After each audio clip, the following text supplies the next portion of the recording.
စားပြုအလံနဲ့အတူတူတင်ဆက်မှုဖြစ်ပါတယ်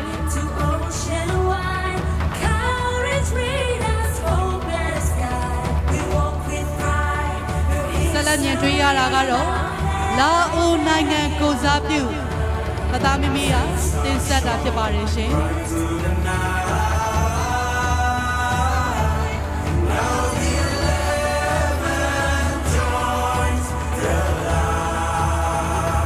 ကိုရှောင်းလန်လာတာကတော့ဘရူနိုင်းနိုင်ငံကိုစားပြုအလံနဲ့အတူတူဖြစ်ပါတယ်ရှင်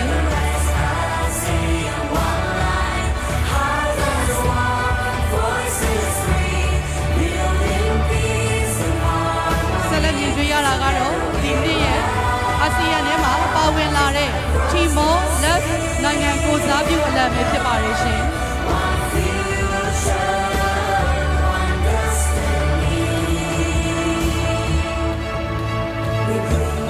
ခုတစ်ခါမှာတော့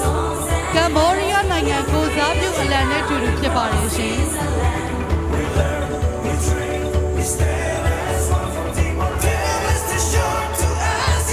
ဆက်လက်မြင်တွေ့ရတာကတော့ကျမတို့အိန္ဒိယနိုင်ငံတစ်နိုင်ငံဖြစ်တဲ့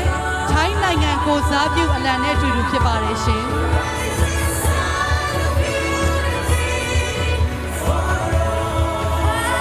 မြင်တွေ့ရတာကတော့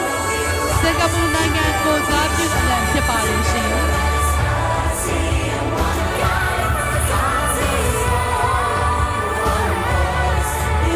မြင်တွေ့ရတာကတော့ဗီယက်နမ်နိုင်ငံကိုစားပြုအလံဖြစ်ပါတယ်ရှင်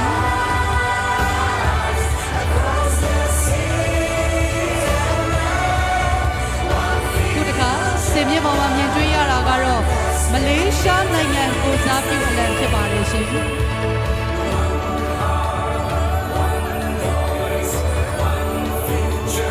မှာတော့ကျမတို့နေထိုင်လျက်ရှိတဲ့တိတ်ကိုမှချစ်ခင်တန်ဖိုးထားရပါတော့အမိမြန်မာနိုင်ငံကိုစားပြုအလံဖြစ်ပါတယ်ရှင်ကျမတို့နောက်ဆုံးမှာတက်လာတာကတော့ဖိလစ်ပိုင်နိုင်ငံကိုစားပြုအလံပဲဖြစ်ပါတယ်ရှင်အာဆီယံအဖွဲ့ဝင်အရှေ့တောင်အာရှနိုင်ငံများ17နိုင်ငံဖြစ်ပါတယ်ရှင်အရင်နှစ်များမှာတော့အာဆီယံနိုင်ငံ10နိုင်ငံသာသတ်မှတ်ထားပြီးမြဲဒီနှစ်မှာတော့တီမောနိုင်ငံကနေအဖွဲ့ဝင်အသစ်နဲ့ပါဝင်လာတာဖြစ်ပါတယ်ရှင်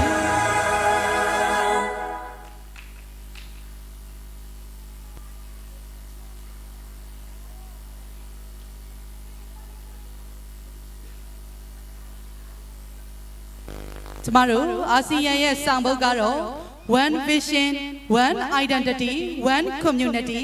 အမြင်တစ်ခုတည်းအမတ်အသားတစ်ခုတည်းလူမှုအဖွဲ့အစည်းတရက်တည်းဆိုတဲ့အတိုင်းအာဆီယံနိုင်ငံများဟာငြိမ်းချမ်းရေးပူးပေါင်းဆောင်ရွက်မှုနဲ့ညီညွတ်မှုကိုအတူတကွတည်ဆောက်နေကြတာဖြစ်ပါတယ်ရှင်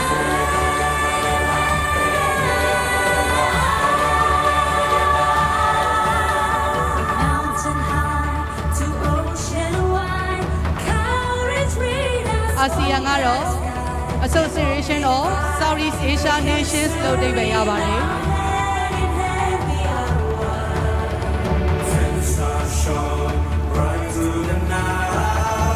အာဆီယံအဖွဲ့ဝင်17နိုင်ငံရဲ့နိုင်ငံအသီးသီးကကိုယ်စားပြုအလံများနဲ့အတူတင်ဆက်တဲ့အာဆီယံ show ဖြစ်ပါတယ်ရှင်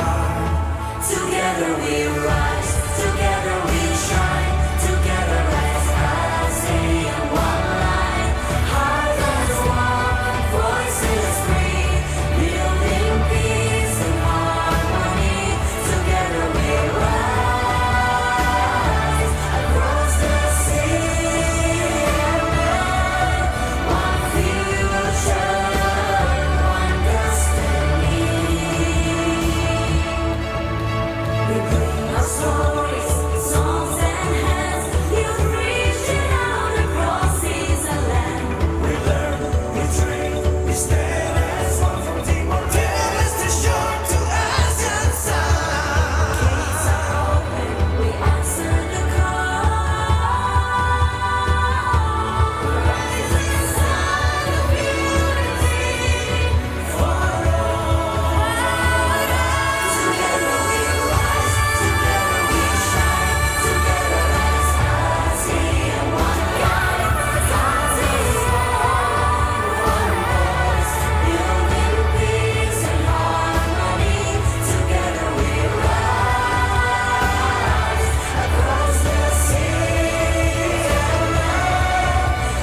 င်ဒိုနီးရှားလာအိုဘရူနိုင်းတီမောလက်